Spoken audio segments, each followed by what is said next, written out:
Important है। ख़ास तौर पे अफगानिस्तान से एक वीडियो जो है वो सामने आई है, एक खुफिया वीडियो है जो सामने आई है।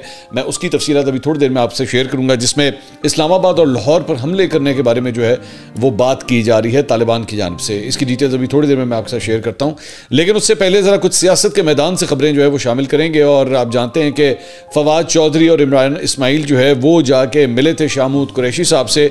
तो इसके ऊपर आज डॉन ने ये रिपोर्ट किया है कि जनाब जो पाकिस्तान तहरीक इंसाफ के रहनुमा शाह महमूद कुरैशी से ये 3 साबिक पार्टी रहनुमा जो मिले हैं, उसके ऊपर जो है उन्होंने किसी भी इमरान खान साहब की रिहाई की मुहिम में जो है अपनी शिरकत से इनकार कर दिया है।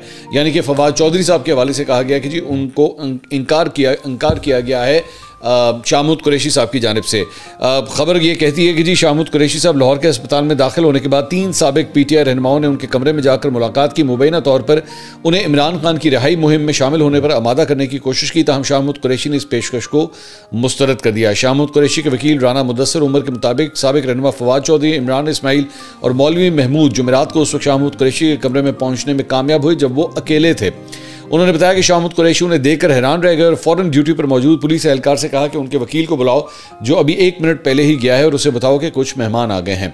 राना मुदस्सिर ने मजीद कहा कि जब वो वापस पहुंचे तो साबिक पीटीआई रहनुमा जा चुके थे। मुलाकात तकरीबन 10 मिनट से कुछ ज़्यादा जारी रही और इस दौरान कोई सियासी गुफ्तगू नहीं हुई। ये गैर एलानिया मुलाकात उस वक्त हुई जब मुबैना तौर पर तीनों में से एक रहनुमा को शाह महमूद कुरैशी से मुलाकात की इजाज़त देने से इनकार किया गया था। ज़राए के मुताबिक साबिक पीटीआई रहनुमा ये तासुर भी देना चाहते थे कि असद उमर भी उनके इमरान खान की रिहाई के लिए राब्ता मुहिम शुरू करने के फैसले से मुत्तफिक हैं। ताहम असद उमर ने वजाहत की है कि वो इस ग्रुप का हिस्सा नहीं है। ये बात मैं आपको ऑलरेडी अपने वीलॉग में बता चुका हूँ। उन्होंने कहा था कि उन्होंने तीनों रहनुमाओं को अस्पताल जाने से रोका था क्योंकि इससे पार्टी में तनाव पैदा होगा और शाह महमूद कुरैशी के ख़ानदान के लिए भी ये सूरत हाल तकलीफ देह साबित हो सकती है। उन्होंने गुफ्तगू करते हुए कहा कि वो इस मुहिम का हिस्सा नहीं है, कुछ सियासतदानों का एक ग्रुप इसे नुमाया करने की कोशिश कर रहा है। ये मौक़िफ़ उन्होंने ट्वीट में भी वाज़े किया है असद उमर साहब ने। अलबत्ता फवाद चौधरी साहब ने जो है उसके बाद इसके ऊपर रद्द-ए-अमल दिया है। उन्होंने कहा जी कि एक वक्त होता था कि रिपोर्टर कम से कम दूसरा वर्जन लेता था ताकि असल खबर तक जो है वो जाए। अब तो डॉन जैसे अखबार के रिपोर्टर को भी खबर का पता नहीं कि कैसे बनाते हैं। तो उन्होंने डॉन के ऊपर भी जो है तनकीद की और इस खबर को की उन्होंने तरदीद की है जी कि ऐसा कुछ नहीं हुआ है। इमरान इस्माइल साहब ने जो है इस सारे मामले के ऊपर उन्होंने भी ट्वीट किया है। उन्होंने कहा कुछ लोगों ने हमारी हालिया सियासी रसाई को एक मनफी फार्मूला कहकर पेश करना शुरू कर दिया है जिसका मकसद इमरान खान को कमज़ोर करना या पीटीआई को हाईजैक करना बताया जा रहा है। मैं वाज़े कर दूँ, इमरान खान के बगैर पीटीआई नहीं है, वो इसका बानी, चेहरा और क़ुव्वत हैं। आगा महमूद मौलवी, फवाद चौधरी और मेरी तरफ से किया गया कोई साजिश नहीं है। ये पाकिस्तान की सियासत को तसादुम से हटाकर मसालियत की तरफ लाने की एक शऊरी कोशिश है। मज़ामत और इंतहा पसंदी की सियासत ने पीटीआई को महज गिरफ्तारियाँ और थकावट दी है। अब रुक कर सोचने, गौर करने और दोबारा तामीर करने का वक्त है। हमने निजी तौर पर कई पीटीआई के कदावर रहनुमाओं से मशवरा किया, तकरीबन सभी ने एतराफ़ किया कि तसादुम नाकाम हो चुका है और सिर्फ मसालियत ही आगे का रास्ता है। जब हमने कोट लखपत जेल में चौधरी इजाज़ से और PKI में शाह महमूद कुरैशी से मुलाकात की, दोनों ने इमरान खान के साथ मजबूत मौक़िफ़ रखते हुए इत्तफ़ाक़ किया कि इस साने को अब ख़त्म होना चाहिए।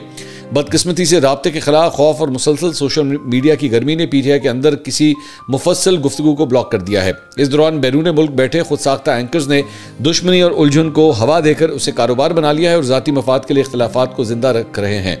आलमी सतह पर फील्ड मार्शल आसिम मुनीर की बढ़ती हुई सफारती हैसियत ने पाकिस्तान के बारे में तासुर बदल दिया है। ये तवक्को कि गैर मुल्की ताकतें खुद ब खुद इमरान खान के पीछे खड़ी होंगी पूरी नहीं हुई। दुनिया एक मजबूत मुस्तहकम पाकिस्तान देखती है और ये ताकत सिर्फ घरेलू सियासी इस्तेहकाम के जरिए ही आती है। ये भी कहा जाना चाहिए अगर किसी पीटीआई रहनुमा का ख्याल है कि एहतजाज और तसादुम जारी रखना दुरुस्त रास्ता है तो वो आगे आए और बाकी लोगों को कायल करे जो इसके बरक्स सोचते हैं। बहस खुशाइंद है मगर अंधा तसादुम मुस्तकिल सियासी हिकमत-अमली नहीं बन सकता। हमारी कोशिश खुद मुख्तार, मुखलिस और सिर्फ ज़मीर के तहत है। हम चाहते हैं कि मामूल की सियासत वापस आए, इदारे काम करें और माहौल पुरसकून हो जाए। अगर मसालियत को बदला या गद्दारी समझा जाए तो समझ लीजिए हम दिल से सोच रहे हैं पीटीआई के बका और पाकिस्तान के इस्तेहकाम के लिए पाकिस्तान जिंदाबाद। तो इमरान इस्माइल साहब का भी इस मौजू के ऊपर जो है वो बड़ा एक तफसीली बयान जो है वो सामने आया। दूसरा, असद उमर साहब ने जो है वो कल एक ट्वीट किया था, हमने वो ट्वीट भी शेयर किया था। हमने आपको ये भी बताया था कि जनाब वो इस किसी ऐसी तहरीक का जो है वो हिस्सा नहीं बनने जा रहे और उन्होंने तरदीद की है, उनके ज़राए ने जो है इसकी तरदीद की है। तो उनकी ये जो ट्वीट थी जिसमें उन्होंने कहा कि जी मैं इसका हिस्सा नहीं हूँ, ये जो तहरीक अगर कोई शुरू करना चाह रहे हैं तो उसके ऊपर आमिर मुग़ल साहब जो कि रीजनल सदर हैं पाकिस्तान तहरीक इंसाफ इस्लामाबाद के, उन्होंने असद उमर साहब को एक जवाबी ट्वीट किया है। उन्होंने कहा, आप माइनस इमरान खान तरीके इंसाफ के शुरू से सरखेल रहे हैं, बस आपका तरीक़ाकार थोड़ा मुनफरिद है, आसानी से पकड़ाई नहीं देते। आप तो इमरान खान और बाजवा की लड़ाई में इमरान खान की तरफ से सुलह करवाने गए और वहाँ अपनी CV पेश कर दी कि मुझे वज़ीर आज़म बना दे, और गुजारिश भी की कि ये बात बाजवा खुद इमरान खान से कहे। सारा दिन जनरल फैज़ हमीद के घर में बैठ कर शाम को जलील और रुसवा होकर वापस आकर भी आप बदमज़ा नहीं होते थे, बस किसी तरह आपकी वज़ीर आज़म की CV मंजूर हो जाए। अभी आप जैसे चंद भगोड़े शामूद कुरैशी से मिलने अस्पताल गए, ना सिर्फ खबर लीक हुई बल्कि तस्वीर तक आ गई। आप भी मिले थे ईद उल अज़हा के फ़ौरन बाद, ना खबर आई ना तस्वीर। आखिर क्यों? इसलिए कि आप बहुत फूंक कर कदम रखते हैं, आसानी से पकड़ाई नहीं देते। और आप इस मुलाकात के बाद मुसलसल शाह साहब पर झूठा बहतान लगा रहे हैं कि मैं शामूद कुरैशी को जेल से बाहर आकर पार्टी की बागदौड़ संभालने की सेटिंग एस्टैब्लिशमेंट के साथ करवा कर आया हूं। अब आइंदा पार्टी उन्हीं के कंट्रोल में होगी, माइनस इमरान खान और आप, यानी इमामुल भगौड़ा की मुशावरत से ही पार्टी आगे चलेगी। तो इसके ऊपर जो है वो मतलब असद उमर साहब के ऊपर जो है वो बड़ी तनकीद है। मतलब ये वक्त भी आना था, आप अंदाज़ा कीजिए कि असद उमर साहब जिन्हें एक्चुअली पहला फाइनेंस मिनिस्टर बनाया गया था PTI के दौर में, उन्हीं के ऊपर जो है वो ये इल्ज़ामात लग रहे हैं कि जनाब आपने ऐसा कुछ जो है वो सारा कुछ किया है। इसके अलावा जनाब एक और जो खबर मुनीफ फारूक साहब ने, मैंने एक्चुअली पिछले हफ्ते इसके ऊपर एक पूरा प्रोग्राम भी किया था, उन्होंने एक अपने किसी वीलॉग के अंदर ये बात की थी कि जी जो सुहेल आफरीदी साहब हैं, जो नए CM हैं खैबर पख्तूनख्वा के, उनके लिए जो है पैगाम जो आ रहा है वो यही है कि आपकी ऐसी की तैसी, आपने जो जिद पकड़ी हुई है ना इमरान खान से मिलने के लिए, तो फिर आपकी ऐसी की तैसी हम भी देखते हैं कि आपकी मुलाकात जो है वो किस तरह होती है। तो उसके ऊपर जो है वो मुनीफ फारूक साहब के मुताबिक उन्होंने कहा था कि जी उन्होंने एक और इसके ऊपर जो है वो गुफ्तगू की है। उन्होंने कहा जी खैबर पख्तूनख्वा में सूरत हाल बहुत कशीदा होने जा रही है। मैंने चंद लोगों से बात की है तो उनका कहना है कि खारजी महाज पर भी खतरात हैं, लेकिन खैबर पख्तूनख्वा के अंदर से भी खतरा है। अगर हालात दुरुस्त ना हुए तो खैबर पख्तूनख्वा हुकूमत को कुछ झटके दिए जाने की तवक्को है। वो झटके किस तरह से आएंगे ये देखना पड़ेगा। वो झटके किसी की डिस्क्वालिफिकेशन के जरिए आ सकते हैं, कुछ हो सकता है, लेकिन झटके के ऊपर आप तवज्जो मरकूज रखिएगा। अब ये झटका जो है वो बिजली का झटका भी होता है, ये परेशानी का झटका भी होता है। ये कौन सा झटका है मुझे नहीं पता। मुनीफ फारूक साहब जो है वो किसकी बात करें, मैं मिलूंगा तो उनसे ज़रूर मैं पूछूंगा। इसके अलावा पाकिस्तान तहरीक इंसाफ के जो रहनुमा है मीना खान अफरीदी और शफी जान, उन्होंने पेशावर में एक प्रेस कॉन्फ्रेंस की है और कुछ इसी के ऊपर उन्होंने तबसरा किया। उन्होंने कहा 2 मस्खरे इख्तियार वली और अताउल्लाह तारड़ ने पहले दिन ही वज़ीर आला के खिलाफ हर्जा सराई शुरू कर दी थी। उनको पता है कि सुहेल अफरीदी उनके इशारों पर नहीं चलेगा। 9 मई को सुहेल अफरीदी पेशावर थे, वो लाहौर कोर कमांडर हाउस कैसे पहुँच गए। बेसिकली हुकूमत की जानिब से जो है वो एक फुटेज रिलीज़ की गई कि जी उसमें ये तासुर दिया गया कि जनाब सुहेल अफरीदी साहब जो है वो 9 मई के जो दंगे शंगे वगैरह सारे हुए थे उसके अंदर वो भी शामिल थे। उनकी चंद फुटेजेस जो हैं वो सामने आई हैं। तो उन्होंने ये कहा है कि जनाब ये जो इनकी फुटेज थी, मतलब PTI के रहनुमाओं ने कहा है कि उनकी ये जो फुटेज थी ये एक्चुअली किसी कोर कमांडर हाउस की या कहीं पे दंगे फसाद की नहीं थी। As a matter of fact ये जब ज़मान पाक के ऊपर जो है वो पुलिस का धावा बोला जा रहा था या आंसू गैस की शेलिंग हो रही थी, ये उनकी वहाँ की फुटेज है। इसको डिलिबरेटली जो है वो मिक्सअप किया जा रहा है। आगे उन्होंने कहा जी खैबर पख्तूनख्वा के रेडियो कमीशन में 9 मई को जो कुछ हुआ उस पर इंक्वायरी कमीशन बनाए। जो ये कह रहे हैं कि ऐसी की तैसी जो हमारे मैंडेट की तरफ देखेगा उसकी ऐसी की तैसी, जो एक एंकर के जरिए पैगाम पहुँचा रहे हैं उनको भी कहते हैं कि ऐसी की तैसी। तो काफ़ी ज़्यादा ऐसी की तैसी हो गई है, हर जगह से ही जो है वो बार बार ये बात आ रही है। इसके अलावा अजहर मशवानी साहब जो पाकिस्तान तहरीक इंसाफ के सोशल मीडिया को हैंडल करते आए हैं एक ज़माने में, अब पाकिस्तान में नहीं, पाकिस्तान छोड़ चुके हैं, उन्होंने एक ट्वीट किया। उन्होंने कहा जी खैबर पख्तूनख्वा हुकूमत को बड़े अरसे से ऐसे वज़ीर इत्तलात की ज़रूरत थी जो किसी और का नहीं बल्कि तहरीक इंसाफ की हुकूमत का ही तर्जुमान लगे। शफी जान बतौर वज़ीर इत्तलात एक बेहतरीन चॉइस है और उम्मीद है कि वो ये जिम्मेदारी आसान तरीके से निभाएंगे। अच्छा, मेरे लिए बड़ी इंटरेस्टिंग बात होती है, मतलब ये 1 मिनट में ये जो कह देना है ना कि जी हमें एक ऐसे बंदे की ज़रूरत थी जो हमारा, ये बेसिकली बैरिस्टर सैफ को लगा रहे हैं ये, क्योंकि इससे पहले बैरिस्टर सैफ जो है वो अली अमीन गंडापुर साहब के दौर में जो है वो तर्जुमान के तौर पे, खैबर पख्तूनख्वा के तर्जुमान, हुकूमत के तर्जुमान के तौर पे जो है वो खिदमात सर अंजाम दे रहे थे।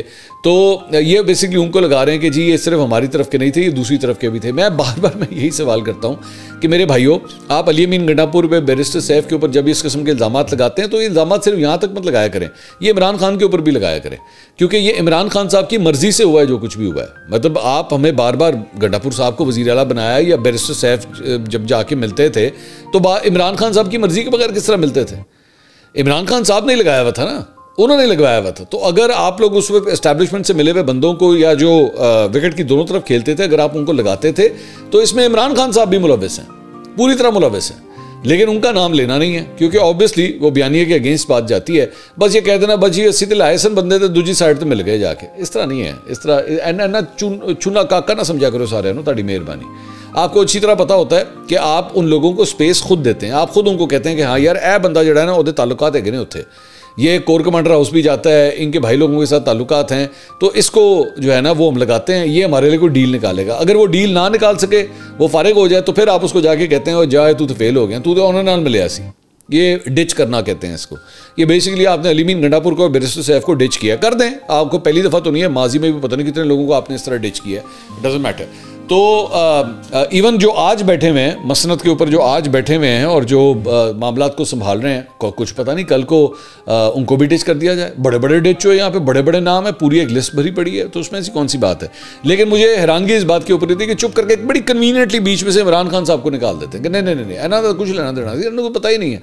उनको क्या पता बैरिस्टर साहब जो है वो दूसरी साइड के साथ मिले हुए, या अलीमीन गंडापुर साहब भी जो है वो दूसरी साइड पर मिले हुए, सानू तो पता ही कुछ नहीं, कुछ भी नहीं। अच्छा जी, इसके अलावा एक और लड़ाई जो है जो सोशल मीडिया के ऊपर चल रही है, वो है जनाब डॉक्टर शहबाज गिल की और मियां अली इशफाक एडवोकेट की। इनकी लड़ाई पहले भी माजी में हो चुकी है आपस में काफ़ी, अब जो है वो दोबारा उसने सर उठाया है। और इसकी वजह यह है कि ये जो शहबाज गिल है ना, ये जानबूझ के मियां अली इशफाक के ऊपर जो है ये इस तरह के हमले करता रहता है। मियां अली इशफाक जो है वो ज़हन में रखिएगा कि इमरान रियाज के दोस्त भी हैं बहुत अच्छे और उनके वकील भी हैं, लेकिन डॉक्टर शहबाज गिल को बेसिकली अपना मसला है। उसको अपना मसला इस बात का है कि एक केस जो है वो लाहौर की अदालतों में चल रहा था, जिसके अंदर डॉक्टर शहबाज गिल के खिलाफ जो है वो एक्चुअली एक ये केस जो है वो दायर किया गया था कंपनी की जानिब से डेफेमेशन का। तो उसके अंदर बेसिकली जो उस कंपनी के वकील थे वो थे मियां अली इशफाक, और उन्होंने अपनी वकालत के जरिए डॉक्टर शहबाज गिल की नाक में दम करके रखा हुआ था। तो इस वजह से ये पुराना इनका फड्डा है आपस में, और ये जानबूझ के मियां अली इशफाक को जो है ना वो टारगेट करते हैं। तो इसने बेसिकली डॉक्टर शहबाज गिल ने अपने वीलॉग में कहा कि जी एनसीसीआई ने डकी भाई और दूसरे लोगों से लंबा माल खाया था, उनके वकील भी मियां अली इशफाक बन गए थे। अब जो इन्फॉर्मेशन आ रही है वो खतरनाक है। चौधरी सरफराज से $3.5 लाख रिकवर हो गए हैं। एक वकील हैं जिनके बारे में तासुर यह है कि आईएसआई पहले बंदे उठाती है और यही वकील फिर पहुंच जाते हैं दोनों तरफ से खेलने के लिए। तो इन्होंने मियां अली इशफाक को जो है उस तरह टारगेट किया। मियां अली इशफाक ने शहबाज गिल को इसके ऊपर जवाब दिया और बड़ा लंबा चौड़ा उन्होंने जवाब दिया। उन्होंने कहा, डॉक्टर गिल साहब, आप इंतहा के पढ़े लिखे जाहिल हैं। तहकीक करना, दस्तावेज़ात का मुताला करना और तस्दीक शुदा मालूमात आजकल, जबकि आप लगता कोई और काम नहीं करते, फारुगुल तहसील होकर भी अपने नज़्म ज़ब्त और शख्सी किरदार में शामिल ना रखते हैं। सुनी सुनाई पर अपनी रामलीला और गढ़ कर अपनी रही सही साख भी बर्बाद करने पर तल पड़े हैं। ना ही किसी सादुर रहमान उर्फ डकी और उनकी बेगम रूब जतोई का एनसीसीआई के और उनके खिलाफ दर्ज शुदा मुकदमे में वकील रहा था, ना हूँ और ना ही उनसे कभी मिला हूँ। वकील होना तो बहुत दूर की बात है। एनसीसीआई के जुल्म से सताए हुए तकरीबन हर दूसरे फर्द जिसने मुझसे रब्ता कायम किया, उन तमाम की नुमाइंदगी करके उन्हें बाइज्जत रिहा करवाया। जब उनकी अपनी जान शिकंजे में आई तो उन्हें भी यकीन था कि उनको कौन वकील जो उनके जबड़े से आधा शहर निकाल कर ले गया है वो मौसर नुमाइंदगी की सलाहियत रखता है। याद करवाता चलूँ कि आपके जाली दर्ज कराए गए मुकदमा बरखिलाफ तुर्किश और कंपनी और उनके मुलाजमिन के खिलाफ आपको अदालती फोरम पर सर्टिफाइड झूठा साबित करने का एजाज़ दौरान वकालत भी मुझे हासिल है। वो जो मैं आपको कह रहा था ना कंपनी के हवाले से, वो ये कंपनी है। और उस वक्त आप हुकूमती वजीर थे। उसका दर्द भी मैं खूब समझता हूँ और आपकी तकलीफ आज भी जारी है और रहेगी। समझ रहे हैं, ये पुराना मसला है। आपने 1 महीने में मुझे 3 मरतबा अपने वीलॉग में याद किया, शुक्रिया। वैसे आपको झूठा करने का एजाज़ तारीख में अब लिखा जा चुका है, जो कि अब ये ओछे हरकतें आप ख़त्म ना कर सकते हैं। ये दुख आपको भूलेगा नहीं कभी, और आप अपनी मुझ पर सैकड़ों वीलॉग्स मजीद करेंगे। आपको खुशामदीद। चलिए ढोल बजाइए, अभी बहुत कुछ बाकी है। जिस आईएसआई का मुझ पर आप बार बार वकील होने का दावा करते हैं, उनसे भी पूछ लें। आपकी मुखबरियों और राब्तों की लंबी दास्तानें हैं उनके साथ कि उन्हें भी इस बात का इल्म है कि नहीं। वैसे जिन अफराद व एहलकारों के आप नुमाइंदे और चाबी वाले खिलौने हैं और जिन इशारों पर आप चलते हैं, लोगों को अपनी गिरी और डूबती साख को बहाल करने की भरपूर कोशिश है। बनाए अपने प्रोफाइल अच्छी तरह, अच्छे अदाकार हैं वैसे आप। वैसे एजेंसियों का नाम लेकर खुद को हज़ारों मील दूर बैठे बुलंद मरतबा व बाकिरदार, पाक साफ और जिहादी ज़ाहिर करना आपका आजकल खूब मशगला है। ज़रूर जारी रखें।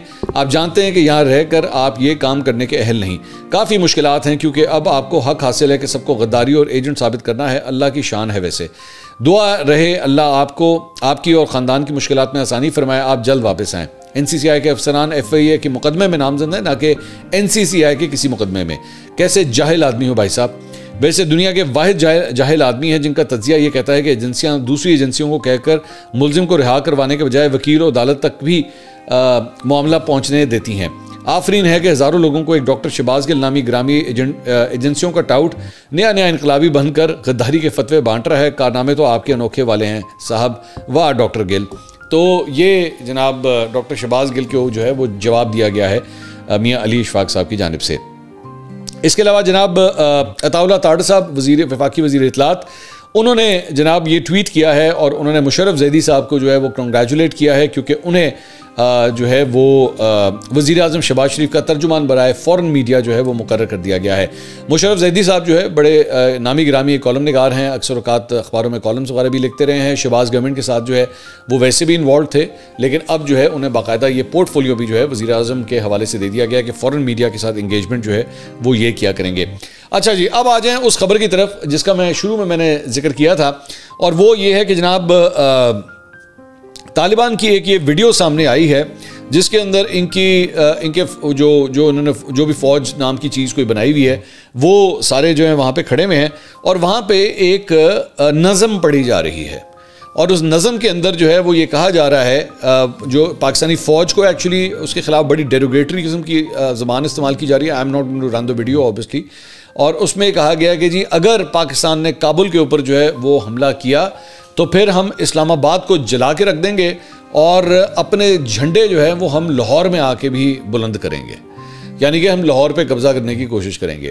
तो ये वीडियो जो है ये सामने आई है और उसमें आगे चल के जो है ये जो नज़म इसके अंदर पढ़ी जा रही है एक्चुअली इस वीडियो के अंदर, इसमें वो कहते हैं कि जी हम जो अगवान हैं हमें आप मजबूर ना करें कि हम अपनी जो तारीख़ है उसे दोबारा उसे रिपीट करें।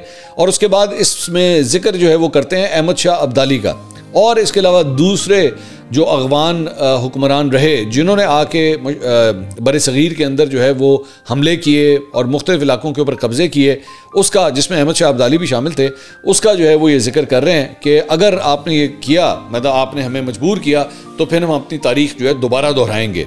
अब इनको कौन बताए कि मेरे भाई वो घोड़े और क्या कहते हैं तलवारों का दौर नहीं रहा हुआ कि घोड़े के ऊपर बैठे तलवार हाथ में पकड़ी और घुसा है बॉर्डर क्रॉस करके और कोई रोकने वाला नहीं। अब इस तरह नहीं होता बेटा, वहाँ पे पूरी एक मशीन गन इंस्टॉल्ड होती हैं और वो मशीन गन जब चलती है ना तो आपके औसान ख़ता हो जाएंगे, आपके तोते उड़ जाएंगे जब वो मशीन गन चलेगी। तो मशीन गन से मुराद सिर्फ वो नहीं, आर्टिलरी फायर भी होगा, फिर ड्रोन भी होगा, और ड्रोन जो है वो सिर्फ आप दूर से सिर्फ देख ही सकेंगे और वहाँ से डोज करके एक सिर्फ गोली या मिसाइल आएगा। तो बच्चों वाली बातें नहीं करते, पूरी दुनिया जानती है कि आपके कितना को तप्पड़ है या आपके। अब ज़्यादा से ज़्यादा अगर आप कुछ कर सकते हैं ना तो आप दहशतगर्दी कर सकते हैं। हाँ, आप ये कर सकते हैं क्योंकि वही आपने पाले हैं, यही दहशतगर्द जो हैं वो आपने पाले हैं, और उन्हीं दहशतगर्दों के ज़रिए बेसिकली आप फसाद फैलाते हैं। या तो आप एक दूसरे को मारते हैं, या और अगर आपको कुछ समझ ना आए तो फिर आप अपने पड़ोसियों को मारना शुरू कर देते हैं। तो इसलिए आपको अपनी हरकतें दुरुस्त करनी पड़ेंगी, और अगर आप अपनी हरकतें दुरुस्त नहीं करेंगे तो फिर पाकिस्तान को अच्छी तरह आपकी हरकतों को दुरुस्त करना आता है। तो ये नज़्में जो है ना बैठ के 100-150 के इस क्राउड के आगे जो है वो आप ज़रूर पढ़ते रहिए, जाहिलियत को फैलाते रहिए, उनको यही आसरा देते रहिए कि जनाब हमारा दिल करेगा तो हम इस्लामाबाद को आग लगा देंगे। आपके ख्याल में आप इस्लामाबाद को आग लगाएंगे तो काबुल बचा रहेगा? इस्लामाबाद में कोई इस किस्म की दहशतगर्दी की कोई वारदात अगर होगी, आपके ख्याल में काबुल बचा रहेगा, कंदहार बचा रहेगा, मज़ार शरीफ बचा रहेगा, कुनड़ जो वगैरह जो है वो ये सारे बचे रहेंगे? नहीं ना, ऐसा नहीं होगा ना। आपको अच्छी तरह पता है आपका क्या हाल होगा, इंट से इंट बजा दी जाएगी आपकी।